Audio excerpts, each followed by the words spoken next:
ஆட்டோக்காரர் ஒரு கர்ப்பிணி பெண்ணை ஆட்டோல ஏத்திக்கிட்டு ஹாஸ்பிட்டலுக்கு போறாங்க. பெரிய மழை பெஞ்சுக்கிட்டு இருக்கு. அப்ப அவர்கிட்ட இருந்த அந்த கொடைய அந்த கர்ப்பிணி பெண்ணை கிட்ட கொடுத்துட்டு இதை எடுத்துக்கிட்டு போமா அப்படின்னு சொல்றாங்க. அப்ப அந்த பொண்ணு சொல்றாங்க, ஆனா இது எப்படி நான் உங்ககிட்ட நான் திருப்பி கொடுக்கறது? அதுக்கு அந்த ஆட்டோக்காரர் சொல்றாரு, வேற யாருக்காவது தேவைப்படுறவங்களுக்கு கொடுத்துருமா அப்படின்னு சொல்லிட்டு அவர் போயிடுறாரு. அந்த கர்ப்பிணி பெண் அந்த கொடையை எடுத்துக்கிட்டு ஹாஸ்பிட்டல் வாசலுக்குள்ள போகும்போது அந்த வாசல்ல ஒரு பெரியவர் மழைக்கு பயந்துக்கிட்டு அப்படியே கை கட்டிட்டு நின்றுட்டு இருக்கிறாரு. அந்த கர்ப்பிணி பெண் அந்த கொடைய அந்த பெரியவர்கிட்ட கொடுத்து, ஐயா இதை எடுத்துட்டு போங்கய்யா அப்படின்னு சொல்றாங்க. அதுக்கு அந்த பெரியவர் இதே மாதிரி கேட்கிறாரு, அம்மா நீங்க யாருன்னு எனக்கு தெரியாது, எப்படிமா இந்த கொடையை நான் திருப்பி உங்ககிட்ட கொடுக்கறது?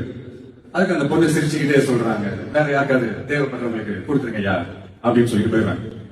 உடனே அந்த பெரியவர் கொடையை எடுத்துக்கிட்டு பஸ் ஸ்டாப்புக்கு வராரு. பஸ் வருது, ஏறி போகும்போது அங்க பாக்குறாங்க ஒரு பூக்கார அம்மா பூவை வச்சுக்கிட்டு ஒரு அட்டையை மழைக்காக குடிச்சுக்கிட்டு உட்கார்ந்துட்டு இருக்காங்க. பெரியவர் போய் அந்த கொடையை அந்த பூக்கார அம்மா கிட்ட கொடுத்துட்டு அவர் பஸ் ஏறி போயிடுறாரு. பூக்காரம்மா அந்த கொடையை எடுத்துக்கிட்டு வீட்டுக்கிட்ட வரும்போது அங்க ஒரு ஸ்கூல் படிக்கிற பொண்ணு பேக் எல்லாம் மாட்டிக்கிட்டு மழையில ஓடி வர்றாங்க. அவங்க போய் அந்த ஸ்கூல் பொண்ணு கிட்ட கொடையை கொடுத்துட்டு, மழையில நனையாதமா இதை எடுத்துக்கிட்டு போங்க அப்படின்னு சொல்றாங்க. அந்த பொண்ணு தேங்க்ஸ் அப்படின்னு சொல்லிட்டு வீட்டுக்கிட்ட வரும்போது அந்த பொண்ணோட அப்பா பதட்டத்தோட வாசல்ல நின்றுட்டு இருக்கிறாரு. பொண்ணு மழையில நனைஞ்சுக்கிட்டு வரணுமே அப்படின்ட்டு. அந்த அப்பா வேற யாரும் இல்ல, அந்த ஆட்டோக்காரர்.